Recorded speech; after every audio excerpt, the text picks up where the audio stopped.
BTCL এর আন্ডারগ্রাউন্ডের যে তার আছে সেগুলিও তারা বিভিন্ন জায়গায় চুরি করে। পুরাতন একটা পালসার মোটরসাইকেল উদ্ধার করা হয়েছে, মালামাল সমূহ যাতে দ্রুত পালিয়ে যেতে পারে অথবা মুভ করতে পারে। বিরাট একটা ট্রাক, যে যার সামনে কোনো কাজ নাই, কোনো রেজিস্ট্রেশন নাই, ঠিকানা নাই, একদম চোরাই গাড়ি। অর্থাৎ তারা এই কাজটা আমার মনে হয় যে আগেও তারা করে আসছিল। ব্যাটারি চালিত 3 চাকার একটা অটো ভ্যান এবং 8টা মোবাইল উদ্ধার করা হয়েছে। মোবাইলগুলো আপনারা দেখতে পাচ্ছেন এবং প্রাথমিক জিজ্ঞাসাবাদে তারা তাদের অপরাধ তারা স্বীকার করেছে যে তারা এই ধরনের একটা চক্রান্তে লিপ্ত ছিল। গতকালও 27শে এপ্রিল, মানে গত রাত না, তার আগের রাত, আনুমানিক রাত 2:30 থেকে 3 ঘটিকার দিকে আমাদের এসআই আনিস এবং এসআই নুরুন নবী নওগাঁ সান্তাহার রোডে তারা ডিউটি করছিল।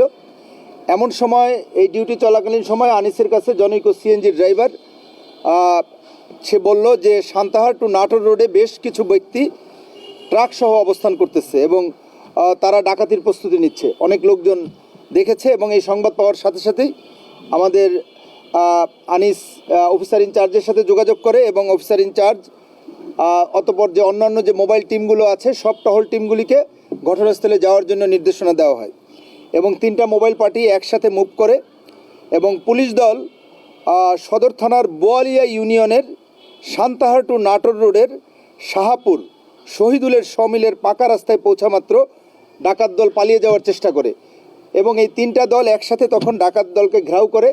2-1 ডাকাত দল পালিয়ে যায় এবং আমাদের পুলিশের কি বলবো, রাত এই 3টা 3:30টায় তারা 7 জন আপনার এই ডাকাত দলকে গ্রেফতার করতে সক্ষম হয় এবং এ সময় স্থানীয় যে আশেপাশে যে নিরাপত্তা রক্ষীরা ছিল তারাও পুলিশকে সহযোগিতা করে।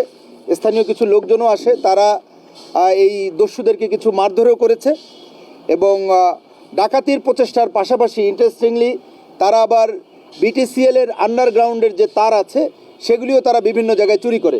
এই যে আপনারা দেখতে পাচ্ছেন যে আলামত সমূহ। শুধু তাই না, আমরা তাদেরকে যে জিজ্ঞাসাবাদ করেছি সেই জিজ্ঞাসাবাদে জেনেছি যে গত 3 রাত আগের তারা আপনার এই সান্তাহার ওই সমস্ত এলাকায় বিটিসিএল এর আন্ডারগ্রাউন্ডের বিভিন্ন জায়গায় তারা তার চুরির জন্য চেষ্টা করেছে এবং সুযোগ অনুযায়ী তারা ডাকাতিরও চেষ্টা করেছে এবং আমরা 7 জন যে ডাকাত গ্রেফতার করেছি তাদের নাম হচ্ছে আজাহার, জাহাঙ্গীর, সৈকত, আবু হোসেন, হাসান, রনি এবং হামিদুল। এরা মূলত জয়পুরহাট এবং বগুড়া বেসড আপনার অপরাধী চক্র এবং আলামত কিন্তু অনেক আলামত উদ্ধার করা হয়েছে। ইতিমধ্যে আপনারা দেখেছেন যে বিরাট একটা ট্রাক, আপনারা পরে ছবি উঠাতে পারবেন, যে যার সামনে কোনো কাজ নাই, কোনো রেজিস্ট্রেশন নাই, গাড়ির কোনো ঠিকানা নাই, একদম চোরাই গাড়ি। অর্থাৎ তারা এই কাজটা আমার মনে হয় যে আগেও তারা করে আসছিল এবং যাতে মালামাল নিয়ে তারা দ্রুত পালিয়ে যেতে পারে এবং হাইড করতে পারে। এবং এই ট্রাকের ড্রাইভার হচ্ছে আপনার হামিদুল।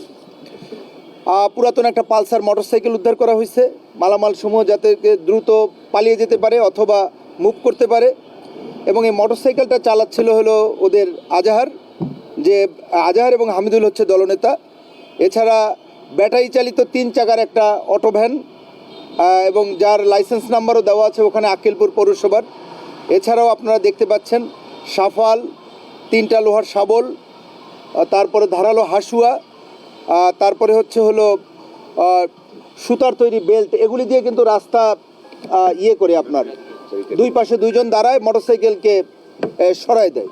হ্যাঁ, এই ধরনের ঘটনাও কিন্তু ওরা ঘটায়। তারপরে হ্যাকসো ব্লেড, টর্চ লাইট এবং 8টা মোবাইল উদ্ধার করা হয়েছে। মোবাইলগুলো আপনারা দেখতে পাচ্ছেন এবং প্রাথমিক জিজ্ঞাসাবাদে তারা তাদের অপরাধ তারা স্বীকার করেছে যে তারা এই ধরনের একটা চক্রান্তে লিপ্ত ছিল।